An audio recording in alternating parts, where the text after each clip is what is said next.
சாந்தம் தயவு நற்குணம் சமாதானம் நீடிய பொறுமை விசுவாசம் இச்சை அடக்கம் நாவின் அடக்கம் எல்லாமே கனியே.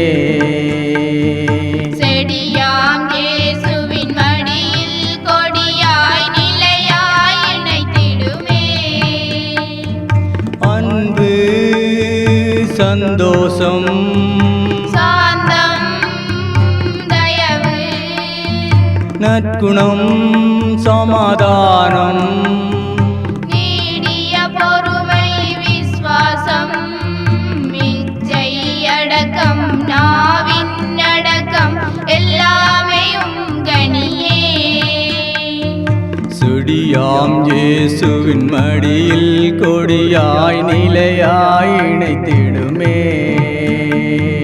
பரிசுத்த ஆவியே பலமே எங்கள் பாதையின் ஒளிச்சுடரே. இறைவனின் திருவடி நிழலில் உம்மை தேற்றிடும் திருவருளே.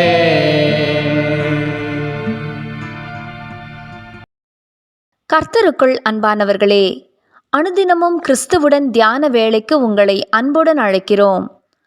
இன்றைய தியானத்திற்கான வேத வாசிப்பு யோவான் 15ஆம் அதிகாரம் வசனங்கள் 1 முதல் 11 வரை. தியானத்தின் தலைப்பு, என்னை ஆளும் சுயம்.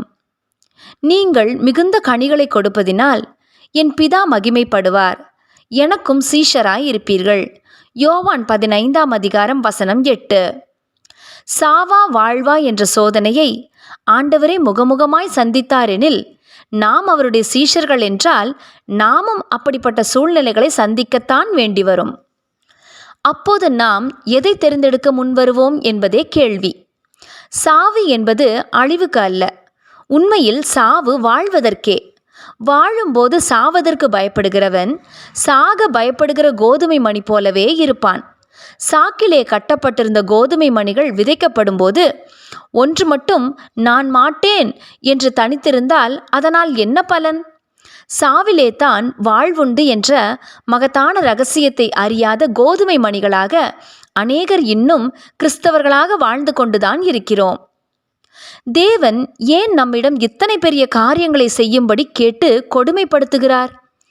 என் வாழ்வை நான் வாழ எனக்கு ஏன் முடியாது என்று ஒரு பெண்மணி கேட்டாள். அதாவது, எனக்கு சொந்தமான ஒன்று நான் மாத்திரமே. நான் என்னையே எப்படி அழிப்பது என்ற எண்ணமே அவளை இப்படி கேட்க வைத்தது. தேவனுடைய சித்தத்தை நாம் அறிய வேண்டுமானால் சுய விருப்பங்களுக்கு நாம் மரிக்க தயாராக இருக்கத்தான் வேண்டும் என்பதுவே இயேசு நமக்கு காட்டின தூய வழி. நாம் எப்போதும் எதையும் இழந்துவிடக்கூடாது என்ற கவனத்தில் இருக்கிறோம். இழக்க மறுக்கும் வாழ்வில் அதிக கனியையும் பலனையும் எதிர்பார்க்க முடியாது. நாம் கனி கொடுப்பதில் அல்ல, மிகுந்த கனி கொடுப்பதிலேயே பிதா மகிமைப்படுகிறார். ஆகாயமும் வானவில்லும் நீரூற்றும் பூக்களும் தேவனுடைய மகிமையை எடுத்துக்காட்டலாம்.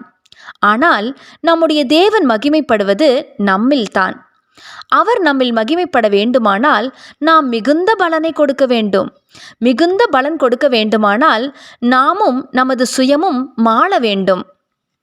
தேவ பிள்ளையே, நம்மை வேதனைப்படுத்த அல்ல, நம்மில் நாம் மகிமைப்படும் வழிகளையே தேவன் நமக்காக வடிவமைத்திருக்கிறார். அதை தவிர இப்பூவுலகில் நமக்கு என்ன வேலை? இயேசு சுமந்த சிலுவையும் அவர் அறையப்பட்ட கல்வாரி மலையும் நமக்கு தரும் உன்னத பாடமானது மரணம் அல்ல, அதற்கு அப்பால் தெரிகின்ற உயிர்த்தெழுதலையும் கிறிஸ்துவில் பிதாவின் மகிமையையும் நமக்கு கற்றுத்தருகிறது. அந்த சிலுவை காட்சியில் நமது கண்களை பதிப்போமானால் நமது வாழ்விலும் பிதா மகிமைப்படுவது உறுதி. நானோ நம்முடைய கர்த்தராகிய இயேசு கிறிஸ்துவின் சிலுவையை குறித்தே அல்லாமல் வேறொன்றையும் குறித்து மேன்மை பாராட்டாதிருப்பேனாக. கலாத்தியர் 6ஆம் அதிகாரம் வசனம் 14. ஜெபம் செய்வோமா? அன்பின் பிதாவே, நான் சாக பயப்படும் கோதுமை மணியாக அல்ல, எப்போதும் நீர் என்னில் மகிமைப்படும்படி என் சுயம் சாக என்னையே தருகிறேன். ஆமேன்.